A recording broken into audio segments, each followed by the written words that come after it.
Good afternoon everybody. आज हम पढ़ने वाले हैं डिस्ट्रीब्यूशन ऑफ चार्ज। इसमें हम दो स्फेरिकल लेंगे, दो स्फेरिकल कंडक्टर लेंगे। इन कंडक्टर को पहले हम separate capacity, voltage and charge देखेंगे, फिर इसको एक वायर के द्वारा हम कनेक्ट कर देंगे और कनेक्ट करने के बाद हम कॉमन वोल्टेज निकालेंगे। कॉमन वोल्टेज के बाद energy loss and ratio between charge and capacity, ratio between charge and capacity. तो ये बेहद ही इजी और बहुत ही अच्छा शानदार डेरिवेशन है, जबकि इसके बारे में हम देखें, अगर अच्छे सही ढंग से अगर हम इसको पढ़े ना या फिर इसको बार बार रिवाइज ना करें तो ये टफ लगता है और जनरली इसे भूलने के ज्यादा चांसेस बनते हैं। तो हम देखते हैं इसको इजी वे में। फर्स्ट हमारा एक स्फेरिकल कंडक्टर हो गया जिसको हमने ए नाम से इंपुट कर दिया। दूसरा हमारा स्फेरिकल कंडक्टर हो जाएगा बी। फर्स्ट वाले में चार्ज जो है वो Q1 है, फर्स्ट वाले में चार्ज है Q1, इसका वोल्टेज है V1, इसकी कैपेसिटी है C1। सेकेंड वाले का चार्ज है Q2, इसका वोल्टेज है V2 और इसकी कैपेसिटी है C2। अब जब इसकी voltage V1, capacity C1 and Q1 charge है, तब देखते हैं हम कैपेसिटी इक्वल होता है चार्ज अपॉन वोल्टेज। तो C1 के लिए सॉल्व करें तो C1 के लिए कितना हो जाएगा, C1 इक्वल हो जाएगा Q1 अपॉन V1। धारिता बराबर होती है आवेश बटे विभव। इस फॉर्मूले से C1 इक्वल हो जाएगा Q1 upon V1 and C2 equal हो जाएगा Q2 upon V2। Cross multiplication कर देंगे तो Q1 इक्वल हो जाएगा C1 V1 and cross multiplication इसका कर देंगे तो हो जाएगा Q2 इक्वल C2 V2।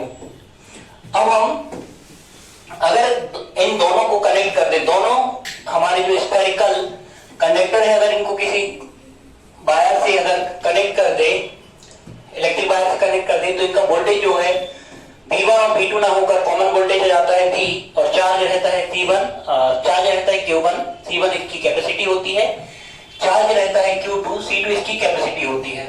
अगर इसके लिए हम देखें, इसके लिए अगर हम कैपेसिटी देखें तो कैपेसिटी, टोटल कैपेसिटी जो होती है वो टोटल कैपेसिटी हो जाती है C equal C1 plus C2।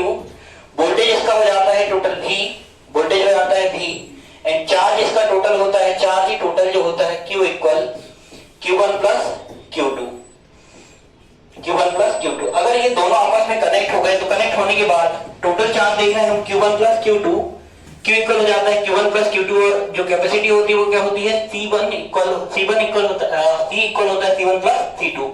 अगर इनका कॉमन वोल्टेज भी है, तब हम देखते हैं अगर इनकी कॉमन कैपेसिटी कितनी होगी, C होगी, तब C इक्वल क्या होता है Q upon V। C equal होता है Q अपॉन V। Q का वैल्यू पुट करते हैं, और V का वैल्यू पुट करते हैं, या फिर V इक्वल लिखते हैं तो V इक्वल कितना हो जाएगा Q upon C। V equal हो जाएगा Q upon C। Common voltage भी इक्वल हो जाएगा Q अपॉन C, क्योंकि वैल्यू पुट करते हैं। Q इक्वल क्या होता है Q1 plus Q1 plus Q2 upon हो जाएगा C की वैल्यू पुट कर देंगे, C इक्वल हो जाएगा C1 प्लस C2। अब जो हमारे पास फॉर्मूला आया है वो आया है V equal Q1 plus Q2 upon हो जाएगा C1 प्लस C2। आगे बढ़ते हैं, तो आगे बढ़ने के पहले हम प्रीवियस स्लाइड पे जाते हैं, पहली वाली स्लाइड पे जाते हैं। तो Q1 की जो वैल्यू होती है वो होती है C1 V1 और Q2 की वैल्यू होती है C2 V2। इन वैल्यूज को पुट कर देंगे इक्वेशन पे, तो हमारे पास नया इक्वेशन बन जाएगा। V इक्वल हो जाएगा Q1 की जगह वैल्यू पुट कर देंगे C1 V1 प्लस Q2 की जगह वैल्यू पुट कर देंगे C2 V2 और अपॉन में रहेगा C1 प्लस C2। ये स्फेरिकल कंडक्टर के लिए कॉमन वोल्टेज के लिए क्या हो गया, हमारे पास डेरिवेशन आ गया। इतना ही इजी हमारे लिए क्या होता है, कॉमन वोल्टेज के लिए डेरिवेशन होता है, जबकि इसे हम जबरदस्ती में टफ समझ के बैठते हैं। इसके आगे हम बात करते हैं एनर्जी लॉस की। तो एनर्जी लॉस के लिए सबसे पहले हम इनिशियल एनर्जी देखेंगे। तो इनिशियल एनर्जी या प्रारंभिक ऊर्जा ए की कनेक्ट करने के लिए अलग अलग पहले यहां पर हम स्फीयर बना लेंगे। एक स्फीयर ए हो गया, तो ए की जो एनर्जी है, ए के लिए चार्ज है Q1, C1 इसकी कैपेसिटी है और V1 इसका वोल्टेज है। तो ए की जो एनर्जी है वो हो जाएगी 1/2। Q भी होता है एक और फॉर्मूला होता है, अगर Q की जगह हम C भी पुट करें तो C की पुट करने पर क्या होता है 1/2 Q इंटू V का स्क्वायर। ये एनर्जी का फॉर्मूला हो गया। अगर हम फर्स्ट वाले के लिए सॉल्व कर रहे हैं, फर्स्ट वाले के लिए ए के लिए, तो ए के लिए सॉल्व करने पर कितना हो जाएगा 1/2 Q1 इसका इसका चार्ज है, Q1 चार्ज है और V1 इसका क्या हो जाएगा, Q1 इसका चार्ज है। चार्ज को हटा देते कितना हो जाएगा, CV हो जाएगा। कितना हो जाएगा, CV इंटू V क्या हो जाएगा, V का स्क्वायर। अगर फर्स्ट वाले के लिए कैपेसिटी कितनी होती है, C1 होती तो क्या हो जाएगा, 1/2 C1 V1 का स्क्वायर। और सेकेंड वाला जो है स्फेरिकल, हमारे पास स्फेरिकल कंडक्टर कितना है, B है। B के लिए Q2 चार्ज है, V2 इसका वोल्टेज है एंड C2 इसकी कैपेसिटी है। तब की कंडीशन में इसकी एनर्जी देखते हैं, सेकेंड वाले की एनर्जी हो जाएगी 1/2 C2 इंटू V2 का होल स्क्वायर। और टोटल एनर्जी जो है, टोटल इनिशियल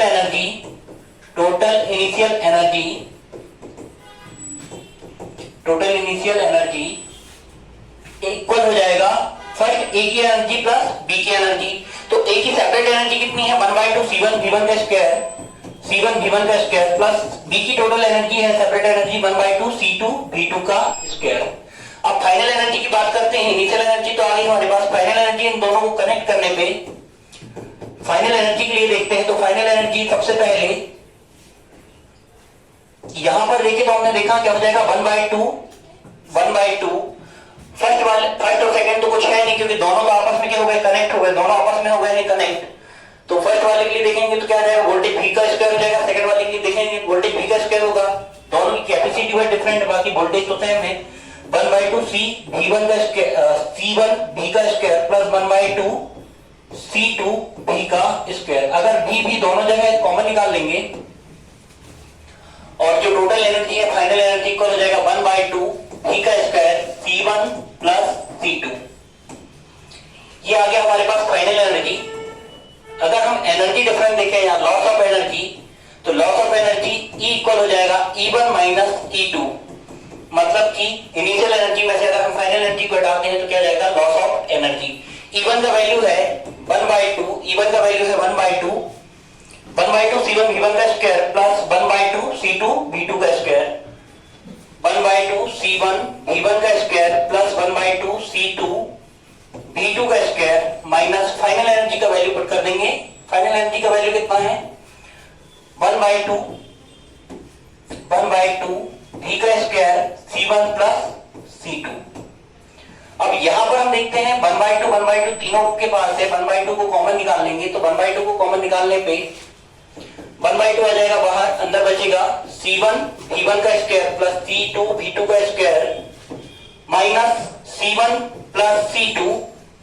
यहां पर हम किसका वैल्यू पुट कर देते हैं, V का वैल्यू पुट कर देते। तो V का जो वैल्यू है कॉमन वोल्टेज का वैल्यू कितना है हमारे पास, C1 V1 का square C1 V1 plus C2 V2 upon C1 plus C2। Value put कर दिए।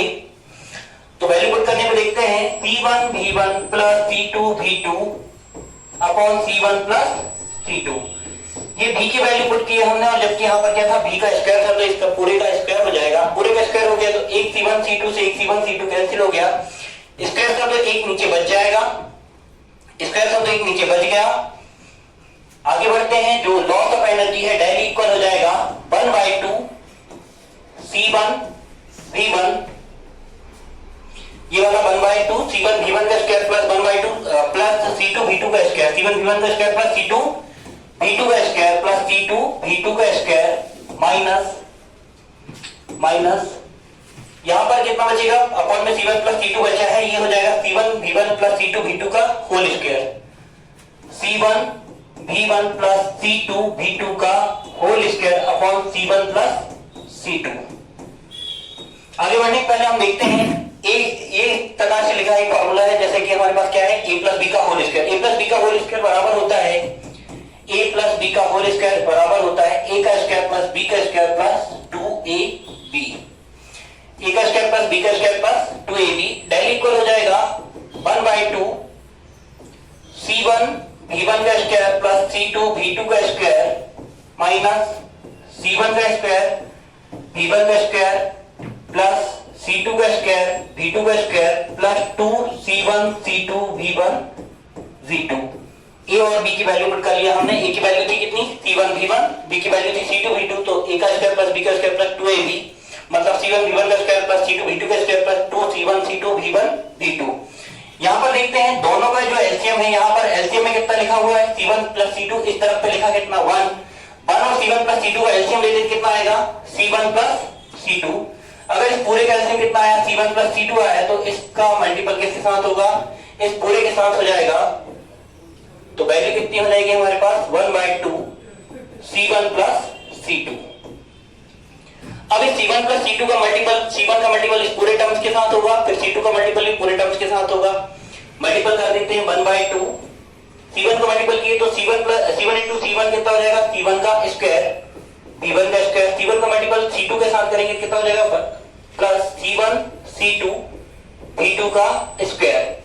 C2 का मल्टीपल करते हैं C1 वाले के साथ तो कितना हो जाएगा C2 C1 V1 का स्क्वायर प्लस C2 का C2 के साथ मल्टीपल करेंगे तो C2 का स्क्वायर प्लस C2 का स्क्वायर V2 का स्क्वायर।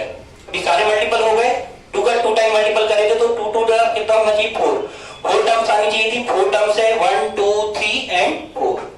माइनस का अंदर मल्टीपल कर देते हैं इस ब्रैकेट के, तो ब्रैकेट में क्या हो जाएगा प्लस इंटू माइनस क्या होता है माइनस का C1 का स्क्वायर V1 का square plus into minus C2 का स्क्वायर V2 का square plus into minus C1 C2 V1 V2 upon C1 plus C2। Cancel कर लेंगे जो सेम आएगा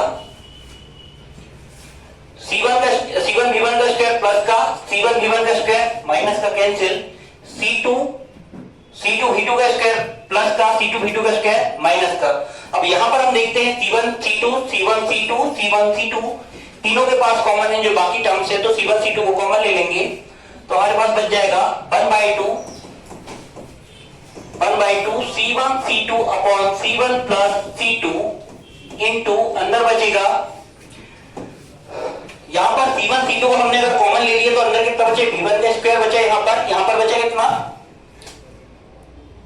यहां पर C1 C2 को कॉमन ले लिए तो यहां पर बचा कितना V1 का स्क्वायर, इस तरफ से C1 C2 कॉमन ले लिए बचा V2 का स्क्वायर। लास्ट वाली से अगर हमने C1 C2 को कॉमन ले लिया कितना बचा 2 V1 V2। इस वाले को देखते हैं V1 का स्क्वायर प्लस V2 का square minus 2 V1 V2। Solve कर लेंगे आगे तो क्या हो जाएगा 1/2 C1 C2 upon C1 plus C2 into मतलब कि V1 का स्क्वायर प्लस V2 का स्क्वायर माइनस 2 V1 V2। ये किसका स्क्वायर, जिसका फॉर्मूला है a माइनस b का, होल स्क्वायर का फॉर्मूला होता है a square plus b square minus 2ab। a square minus a minus b का होल स्क्वायर इक्वल होता है a square plus b square minus 2ab। यहां पर फॉर्मूला लग जाएगा v1 का स्क्वायर प्लस v2 का स्क्वायर माइनस 2 v1 v2। इसका वैल्यू है ये v1 माइनस v2 के होल स्क्वायर का। लॉस ऑफ एनर्जी या एनर्जी लॉस के लिए हमारे पास ये क्या हो जाएगा ऊर्जा हानि के लिए फाइनल डेरिवेशन सॉल्व हो गया। इसके बाद हमसे पूछा है ratio between charge and capacity. Ratio between charge and capacity के लिए देखते हैं हम ratio between charge and capacity. Ratio between charge and capacity, तो हम जानते हैं P1 इक्वल होता है Q1 upon V and C2 equal होता है Q2 upon V। Voltage common है तो कॉमन वोल्टेज हो जाएगा V। Q1 चार्ज डिफरेंट है, Q2 चार्ज डिफरेंट है, C1 कैपेसिटी डिफरेंट है, C2 कैपेसिटी डिफरेंट है। इक्वेशन फर्स्ट में इक्वेशन सेकंड से डिवाइडेशन कर देंगे तो राइट हैंड साइड का डिवाइडेशन राइट हैंड साइड के साथ होगा, लेफ्ट हैंड साइड का डिवाइडेशन लेफ्ट हैंड साइड के साथ होगा। Q1 upon V upon Q2 upon V। V से भी कैंसिल हो गया तो हो जाएगा हमारे पास C1 अपॉन C2 इक्वल हो जाएगा Q1 अपॉन Q2। ये फाइनल रिलेशन आ गया इसके लिए।